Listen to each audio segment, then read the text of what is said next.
হিমন্ত বিশ্ব শৰ্মাৰ গাত খৰ হৈছে আৰু তাত মলম লগাব লাগে। যদি ৰাজভৱনত ধৰ্ণা দিব নোৱাৰে তেতিয়াহ'লে কাজিৰঙাত ধৰ্ণা দিলে শেষ হ'ব, শিয়ালৰ আগত ধৰ্ণা দিলে শেষ হ'ব।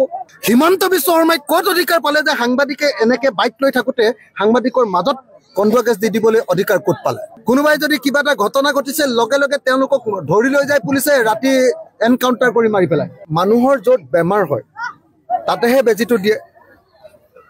আজি হিমন্ত বিশ্ব শৰ্মাৰ যদি বেমাৰ হয় তেতিয়াহ'লে মোৰ গাতটো বেজীটো দিলে কাম নহ'ব। আজি জনতা ভৱনত বেমাৰ হৈছে, জনতা ভৱনত মানুহে ধৰ্ণা দিবলৈ যাব?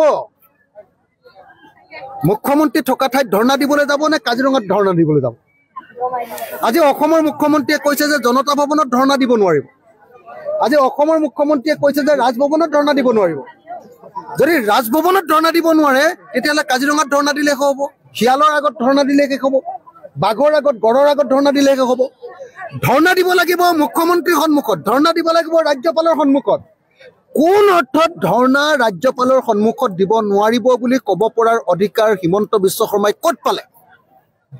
হিমন্ত বিশ্ব শৰ্মাই ক'ত অধিকাৰ পালে যে সাংবাদিকে এনেকে বাইক লৈ থাকোঁতে সাংবাদিকৰ মাজত কন্দুৱা গেছ দি দিবলৈ অধিকাৰ ক'ত পালে?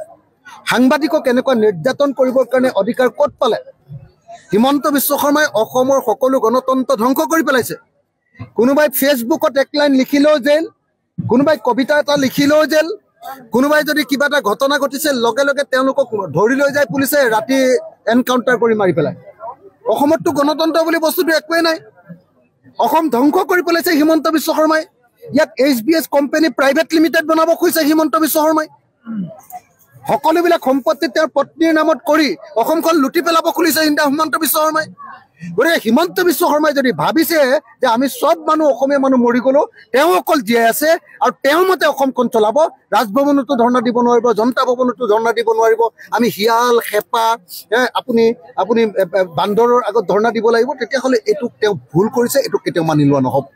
হিমন্ত বিশ্ব শৰ্মাৰ গাত খৰ হৈছে আৰু তাত মলম লগাব লাগিব। জনতা ভৱনত আমি ধৰ্ণা দিবলৈ পাব লাগিব, এইটো বন্ধ কৰিব নোৱাৰে। সাংবাদিকৰ ওপৰত অত্যাচাৰ কৰিব নোৱাৰে। আমি একদম সকীয়াই দিছোঁ, হিমন্ত বিশ্ব শৰ্মাই এনেকুৱা দাদাগিৰি বন্ধ কৰক, তেওঁ হিটলাৰিজিম বন্ধ কৰক আৰু অসমত গণতান্ত্ৰিক ব্যৱস্থা বাহাল ৰাখক, নহ'লে হিমন্ত বিশ্ব শৰ্মা চৰকাৰক ওফৰাই পেলোৱা হ'ব।